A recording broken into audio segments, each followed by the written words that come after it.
Praise the Lord. Praise the Lord.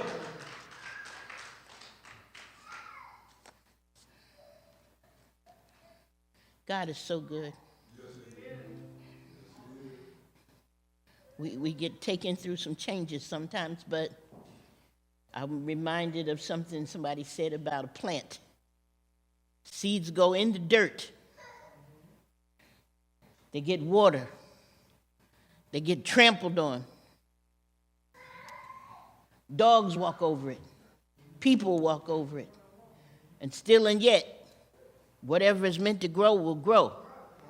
No matter what kind of storm comes and blows it around, no matter what kind of wind comes and tears it up, the snow may cover it, it may get beaten, but it'll still grow.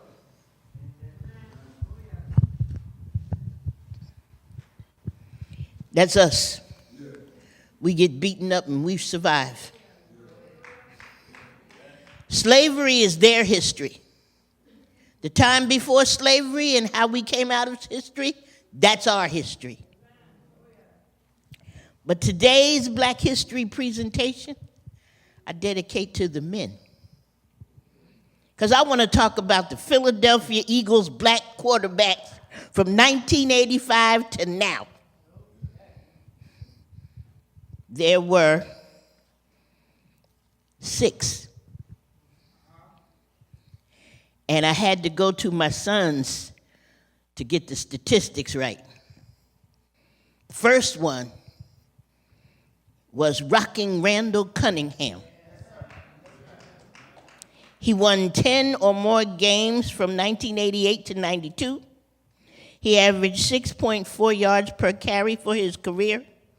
He was a 4-time Pro Bowl selection and was a comeback player of the year in 1992 season after he suffered a torn ACL. We persevere no matter what. He wore number 12 for the Eagles. Number 2, y'all know number 2, Rodney Peete, 1995 to 1998. He started in 26 games for the Eagles from 95 to 98. 995 seasons, that was his best year. He had a 9-3 record in the regular season and led the Eagles to an NFL wild card victory against his former team, Detroit. The score was 58-37. Wouldn't that be nice this afternoon? Wouldn't that be a beautiful score this afternoon? This is a Super Sunday, but not just because of the Super Bowl. This is a Super Sunday because we're still here. Last night I stepped out my house. Well, didn't step out my house. I was letting my son go because he was going home.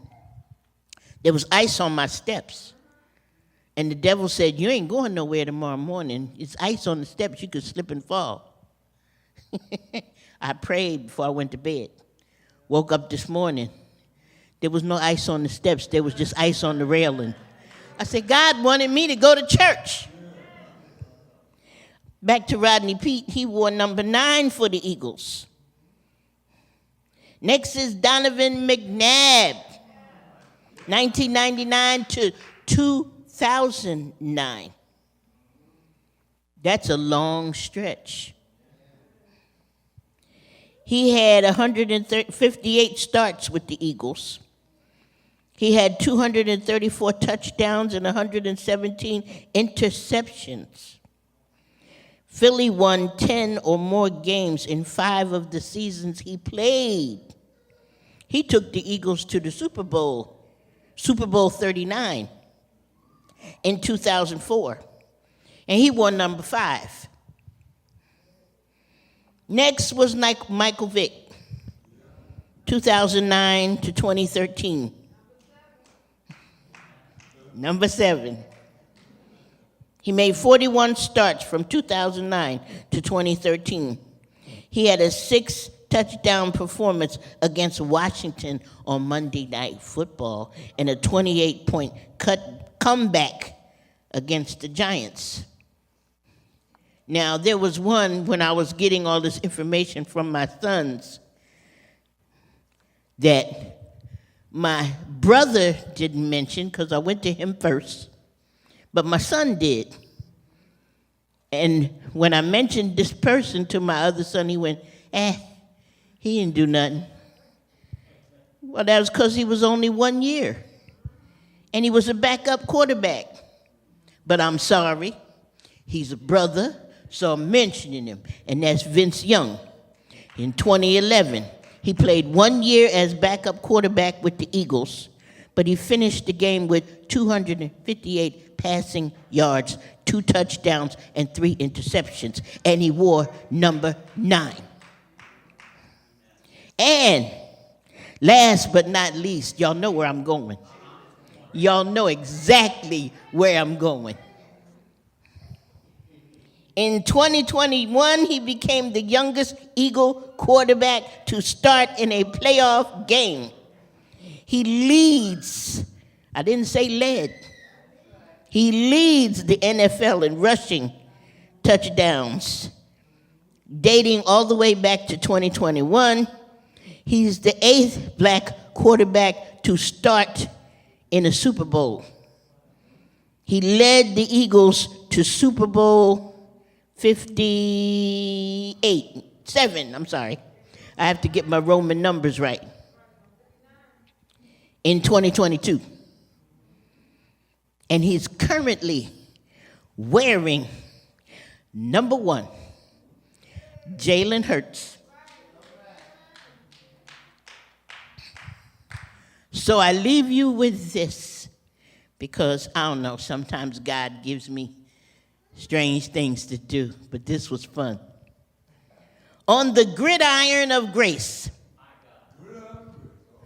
when our game is slipping and time is thin, when the enemy is set to score, when we have false starts and faith is slim, when victory's knocking at their door, our quarterback stands tall and true. He's our guardian in time of need, charting the path for me and you. We can finish this game if we follow his lead. The pressure of life can cause setbacks, and we might have to call a timeout. Our quarterback is there to remind us there is no play he can't work out. His huddle, a gathering of the lost, where broken souls find strength to heal. He guides us forward after paying the cost. He is our hope, his grace and mercy real. We're sidelined by penalties and doubts appear. In life's end zone, he claims the win. He scrambles, forging faith from fear with mercy when we fumble and sin. He lines up under heaven's bright light, this quarterback calling every play, steadying hearts amid worldly fights, showing the path, the truth, and the way. Our loyal teammate through every drive. He never abandons, never departs. Christ lines up, lifts us up, keeps dreams alive, the MVP of our restless hearts. Fate has played its hand this day, but shattered dreams have been restored. For whenever heaven calls the play, our quarterback is Jesus, and he is Lord.